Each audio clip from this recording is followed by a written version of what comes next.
everyone, welcome back to this channel. In this video, I'm going to show you how to add face mosaic effect on CapCut apps. Now let's get started. First, open your CapCut and in here you can if you wanna add a face mosaic effect, so you just click on the effect at the bottom. And after this, in here you just click on the body effect. And then at the menu, you can swipe until you can see cover apps. So you just click on it.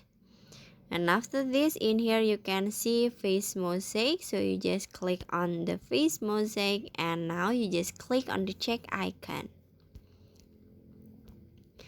Okay, and after this, in here you can adjust the effect. So you can click on the adjust at the bottom.